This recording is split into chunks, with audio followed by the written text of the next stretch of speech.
เมื่อชีวิตปลิดปลงลงเมื่อใดความเศร้าโศกอาลัยให้คิดถึงด้วยผลกรรมความดีที่ติดตรึงผู้อยู่หลังทราบซึ้งตรึงจิตใจความคิดแก่ความเกิดแก่เจ็บตายไม่รู้จบจะมีทุกข์สุขสงบคาดไม่ได้สุดแต่ใครมีทิฏฐิเป็นเช่นไรศรัทธาธรรมอันใดเป็นแนวทาง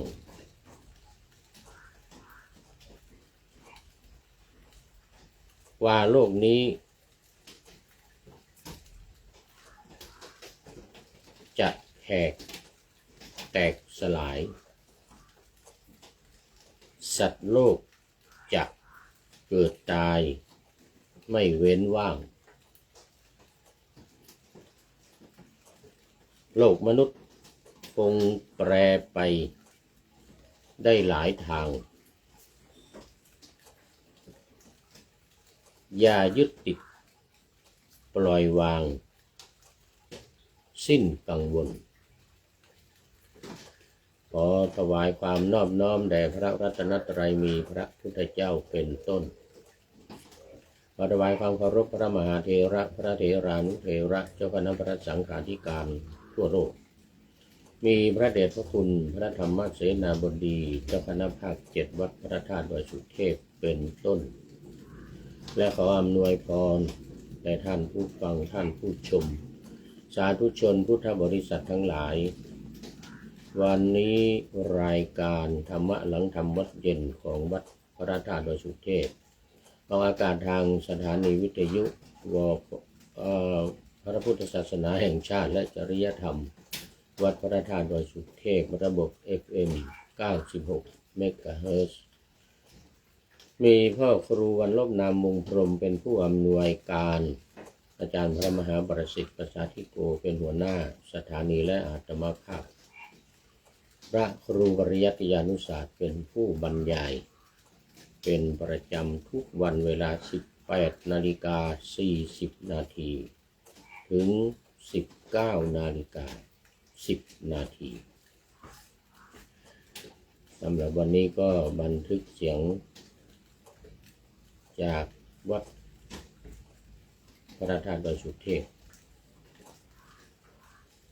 ผ่านทาง Facebook ไลฟ์สวัยเทพบุญและ MP3 จากวัดฝายหินเหมือนเดิม ในช่วงนี้ก็ฝนตกเป็นประจำตลอดวันตั้งแต่เช้าจนเย็นนี่ก็เพิ่งหยุดไปนิดหน่อยนะยังตกอยู่ปุ๊บปั๊บค้างอยู่บนต้นไม้ เนี่ยก็กลางคืนก็ตกตลอดคืนนะก็เรียกว่ากันเป็นช่วงที่พายุเข้าเนี่ยช่วงพายุเข้า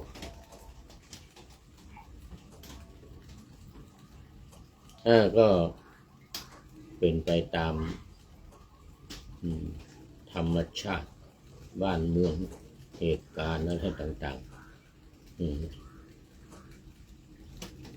ป่าไม้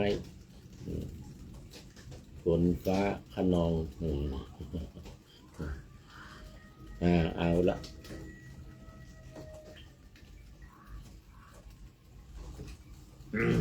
อันนี้ก็เข้ามาสู่เนื้อหาของธรรมะกันเลย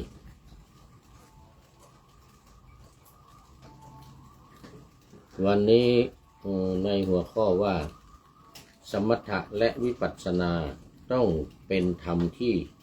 เคียงคู่กันไปอันนี้ก็มาในจตุกนิบาตอังคุตรนิกาย พระสุตตันตปิฎกเล่มที่21อังคุตรนิกายนี่มี5เล่มตั้งแต่เล่มที่19ถึงเล่มที่24ตอนนี้ขอต้อนรับคุณโยมวาสนากันทวีอาทิกัลยาณีมาจากมาในเบื้องต้นมีความงามในเบื้องต้นสันกำแพงหมู่บ้านเอื้ออาทรสันกำแพงกราบไว้สาเจ้าข้าสาธุสาธุสาธุเจ้าข้าโอ้ดีใจดีใจโมทนาเรียกว่าไม่มีใครเลยช่วงนี้เป็นช่วงรถติด แต่ว่าวันนี้วันอาทิตย์นะใช่วันนี้วันอาทิตย์คงไม่มีใครไปทำงานทำการกัน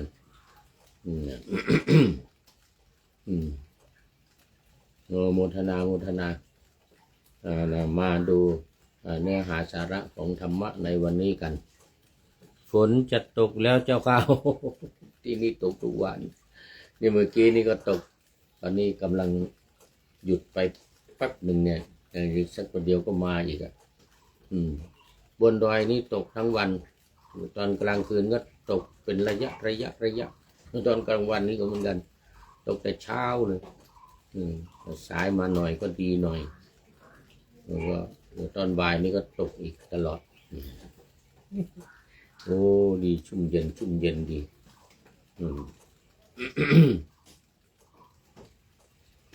เอาละพระไตรปิฎกเล่มที่21หน้าที่121ถึง125โอ้ดีเยอะ5หน้าเลยทีเดียวข้อที่900ข้อที่93ถึง94อันดับแรกนี่ต้องขอบคุณ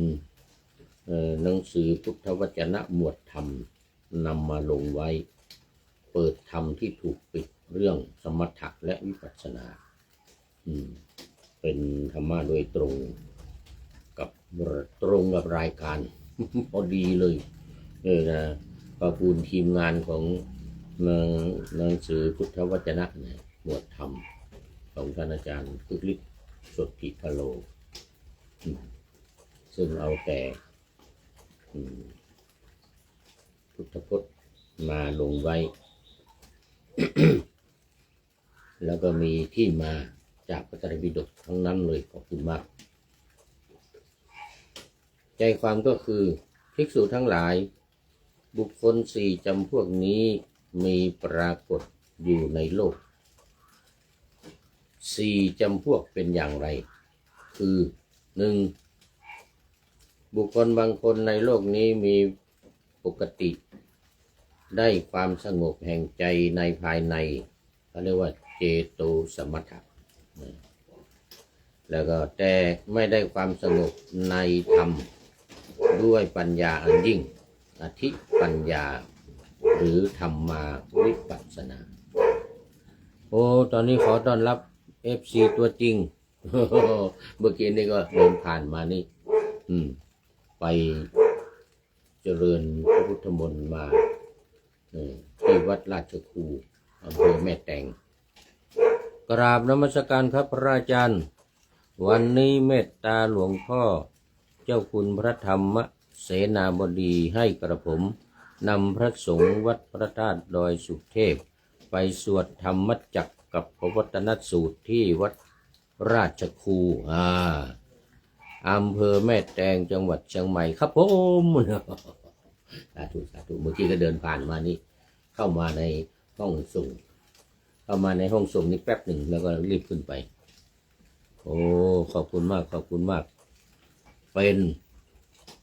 อาทิกัลยาโนไม่มีความงามในเบื้องต้นตอนนี้กำลังเริ่มรายการมา10 นาทีช้ากว่านี้ไปอีกสักหน่อยจะเป็นมัชเชกัลยาโนซะแล้ว ขอบคุณมากขอบคุณมากวัดราชครูที่อำเภอแม่แตงผู้พูดนี้ก็เคยไปเจริญพุทธมนต์มาครั้งหนึ่งเมื่อสัก3 ปีมาแล้วเมื่อสัก3 ปีมา เป็นวัดที่สำคัญทางประวัติศาสตร์อีกวัดหนึ่งเหมือนกันอยู่ที่อำเภอแม่แตงอันนี้หลวงพ่อก็ไปบูรณะฟื้นฟูขึ้นมาเดี๋ยวก็จะได้ทำเป็นวัด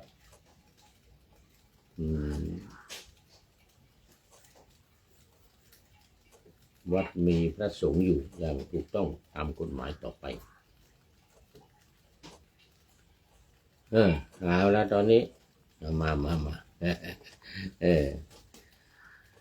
1บุคคลบางคนในโลกนี้มีปกติได้ความสงบแห่งใจในภายในเขาเรียกว่าเจโตสมถะนี่ตอนเช้ามานี่หลังจากบิณฑบาตพระเดชคุณหลวงพ่อจะนำทำเจโตสมาธิทุกวันที่หลังจากบิณฑบาตทำเจโตสมาธิแผ่เมตตาให้กับสรรพสัตว์ทั้งหลายให้แก่ญาติโยมทั้งหลายก็คือเจโตสมถะอันนี้อันเดียวกันสมถะก็แปลว่าสงบสมาธิก็แปลว่าสงบสงบจิตสงบใจอันนี้เรียกว่าสงบทางใจเจโตแปลว่าใจแต่ไม่ได้ความเห็นแจ้งในธรรม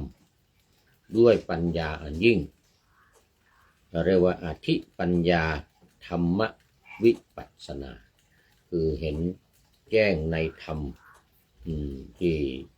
โดยด้วยปัญญาอันยิ่งนะอันนี้ถ้าจะให้แจ้งเห็นแจ้งในธรรมนี้จะต้องทำวิปัสสนาแต่ตัวนี้เป็นสมถะ2บุคคลบางคนในโลกนี้มีปกติได้ความเห็นแจ้งในธรรมด้วยปัญญาอันยิ่งแต่ไม่ได้ความสงบแห่งใจในภายในนี่เขาเรียกว่าได้ความรู้ได้ปัญญาได้ญาณอันยิ่งแต่ว่าไม่ได้สมถะไม่ได้เจโตเขาเรียกอะไรเจโตสมถะไม่ได้เจโตสมถะแบบนี้ถ้าบรรลุธรรมเป็นพระอรหันต์นี่เขาเรียกว่าเจริญวิปัสสนาล้วนหรือสุขวิปัสสโกสุขวิปัสสโก3บุคคลบางคนในโลกนี้มีปกติไม่ได้ความสงบแห่งใจในภายในทั้งไม่ได้ความเห็นแจ้งในธรรมด้วยปัญญาอันยิ่งนี่เป็นประเภทที่4บุคคลบางคนในโลกนี้มีปกติได้ความสงบแห่งใจในภายในทั้งได้ความเห็นแจ้งในธรรมด้วยปัญญาอันยิ่งได้ทั้ง2อย่างข้อที่3ไม่ได้สักอย่าง ไม่ได้สักอย่างในข้อที่2นี้ได้ทั้ง2อย่างเลยทั้งสมถะและวิปัสสนาภิกษุทั้งหลายในบุคคลเหล่านั้น1บุคคลผู้มีปกติได้ความสงบแห่งใจในภายในแต่ไม่ได้ความสงบแห่งใจด้วยปัญญาได้เห็นแจ้งในธรรมด้วยปัญญาอันยิ่งบุคคลนั้นพึงตั้งอยู่ในความสงบแห่งใจในภายในแล้วกระทำความเพียรในความเห็นแจ้งในธรรมด้วยปัญญาอันยิ่งสมัยต่อมาเขาย่อมเป็นผู้มีปกติได้ทั้งความสงบแห่งใจในภายในและได้ทั้งความเห็นแจ้งในธรรมด้วยปัญญาอันยิ่งตอนนี้ขอต้อนรับปั๊บคุณโยมปั๊บคันทพรหมคุณโยมปั๊บคันทพรหมโมทนา ตอนนี้เป็นมัชเชกัลยาโน คุณโยมก็เป็นมัชเชกัลยาโนแล้วตอนนี้เป็นผู้มีความงามในท่ามกลางเพราะว่าเข้ามาตอนนี้ครึ่งรายการพอดีเลยนะครึ่งรายการพอดีเลยนี่ก็ เป็นผู้มีความงามในท่ามกลางได้แก่สมาธินี่กำลังพูดถึงสมาธิพอดีเลยเจโตสมถะเจโตสมาธิถ้าวัชชัยภูศรีต้องการเข้าร่วมวิดีโอถ้าวัชชัยภูศรีต้องการร่วมวิดีโอเข้าไม่ได้ต้องขออภัยต้องขออภัยมันเข้าร่วมในกล้องไม่ได้อันนี้ไม่ได้มานานแล้วตั้งแต่เริ่มต้นมาแล้วนะไม่มีใครเข้าร่วมในกล้องได้มันเป็นยังไงก็ไม่รู้พอเรากดปุ๊บเข้าเชิญเข้ากล้องนี่นะเชิญเข้ากล้องก็บอกว่าเข้าไม่ได้ต้องขออภัยมา2บุคคลผู้มีปกติได้ความเห็นแจ้งในธรรมด้วยปัญญาอันยิ่งแต่ไม่ได้ความสงบแห่งใจในภายในบุคคลนั้นพึงตั้งอยู่ในความเห็นแจ้งในธรรมด้วยปัญญาอันยิ่งแล้วกระทำความเพียรในความสงบแห่งใจในภายในสมัยต่อมาเขาย่อมเป็นผู้มีปกติได้ทั้งความเห็นแจ้งในธรรมด้วยปัญญาอันยิ่งและได้ทั้งความสงบแห่งใจในภายในก็คือว่าพยายามทำสมถกรรมฐานนี่เองนะทำสมถกรรมฐานคือได้แต่วิปัสสนาธรรมหรือธรรมวิปัสสนาก็พยายามทำตามรูปแบบของสมถกรรมฐานก็จะได้ทั้ง2อย่างก็คือตามอารมณ์ของสมถกรรมฐาน40อย่าง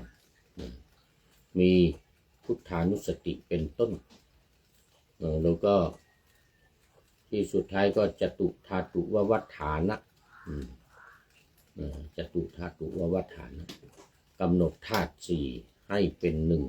1โดยไม่คิดว่าเป็นเราเป็นเขาเป็นตัวเราเป็นของเราเป็นธาตุมันเป็นแต่เพียงธาตุ4ที่มารวมกันอยู่เป็น1เท่านั้นอันนี้คือพยายามปฏิบัติในอารมณ์ของสมถกรรมฐานแล้วก็จะได้ทั้ง2อย่างได้ทั้งปัญญาวิมุตติแล้วก็ทั้งสมถะวิมุตติหลุดพ้นโดยความสงบทางใจหรือเรียกว่าเจโตวิมุตติและปัญญาวิมุตติได้ทั้ง2อย่าง3บุคคลผู้มีปกติไม่ได้ความสงบแห่งใจในภายในทั้งไม่ได้ความเห็นแจ้งในธรรมด้วยปัญญายิ่งบุคคลนั้นพึงกระทำฉันทะนี่คือความพอใจนะความพอใจมาถึงพอใจในธรรมพอใจในทางที่ดีความพยายามความอุตสาหะความขมักเขม้นความไม่ย่อท้อตอนนี้เข้ามามีคุณต๋องจากจังหวัดแพร่ นี่เขาใช้นามปากกาว่าต๋องไง สาธุโมทนาแล้วก็มี อาจารย์ประเสริฐพีระวงศ์สาธุโมทนาเข้ามาเพิ่งเข้ามามาความไม่ย่อท้อสติและสัมปชัญญะให้มีประมาณยิ่งนะ เพื่อให้ได้กุศลธรรมเหล่านั้นภิกษุทั้งหลายเปรียบเหมือนบุคคล ผู้มีเสื้อผ้าถูกไฟไหม้หรือมีศีรษะถูกไฟไหม้ความขมักเขม้นความไม่ย่อท้อสติและสัมปชัญญะ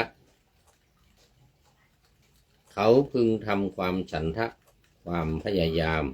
ความอุตสาหะและความขมักเขม้นเหล่านั้นให้มีประมาณยิ่ง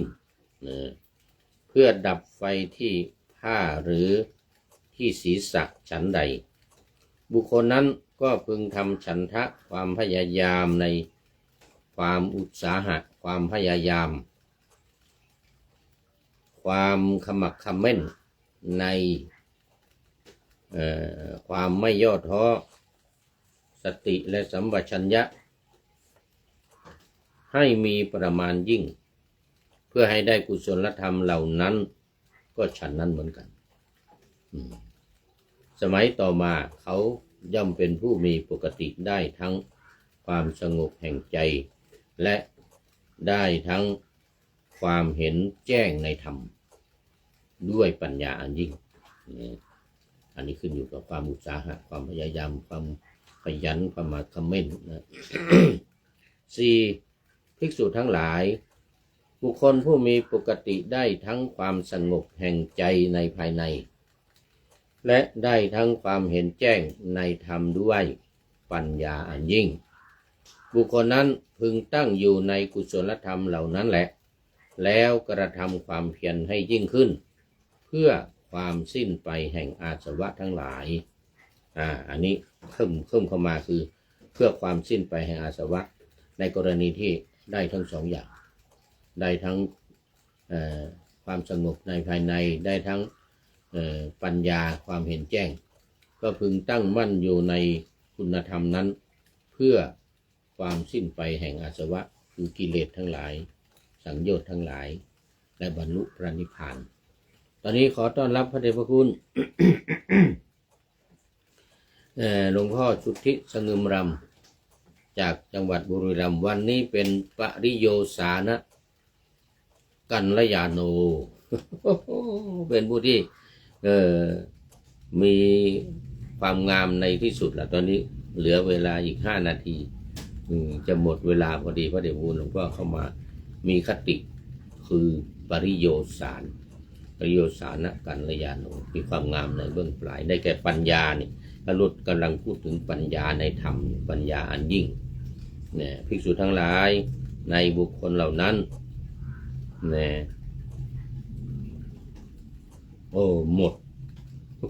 ดเวลาเอาไว้ก่อนเอาแค่นี้ก่อนพอพระเดชพระคุณหลวงพ่อเข้ามาก็หมดเวลานี่หลวงพ่อจะมีคติอยู่3 อย่างถ้าไม่อาทิกัลยาณังก็มัชเชกัลยาณังไม่มัชเชกัลยาณังก็ปริโยสานะกัลยาณังเหมือนวันนี้เข้าสู่เส้นชัยของรายการครับขอบคุณหลวงพ่อเป็นอย่างยิ่ง แล้วตอนนี้ก็มาดูข้อคิดท้ายรายการวันนี้มีข้อคิดท้ายรายการจากผู้ใดหนอแลเดี๋ยวก่อน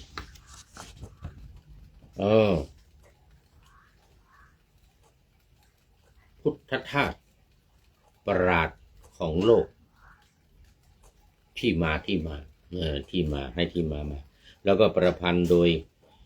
คุณพิสิทธิ์ศิวิไลพิสิทธิ์ศิวิไลก็ แนวคิดของพระเดชพระคุณหลวงพ่อพุทธทาสอินทปัญโยจากสำนักสวนโมกขพลารามจังหวัดสุราษฎร์ธานีมีทั้งฝ่ายสวนโมกธรรมดาแล้วก็สวนโมกนานาชาตินะเหมือนวัดหนองปากพงมีทั้งฝ่ายธรรมดาแล้วก็ฝ่ายนานาชาติหนองปากพงนานาชาติให้เขาคิดเรื่องกับความตายเรื่องชีวิต โดยเขียนไว้ว่าเมื่อชีวิต ปลิดปลงลงเมื่อใดความเศร้าโศกอาลัยให้คิดถึงด้วยผลกรรมความดีที่ติดตรึงผู้อยู่หลังซาบซึ้งตรึงจิตใจความเกิดแก่เจ็บตายไม่รู้จบจะมีทุกข์สุขสงบคาดไม่ได้สุดแต่ใครมีทิฏฐิเป็นเช่นไรศรัทธาธรรมอันใดเป็นแนวทาง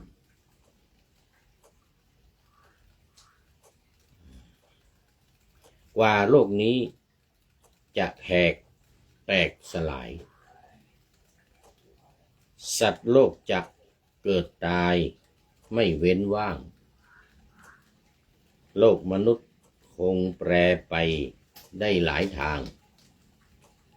อย่ายึดติดปล่อยวาง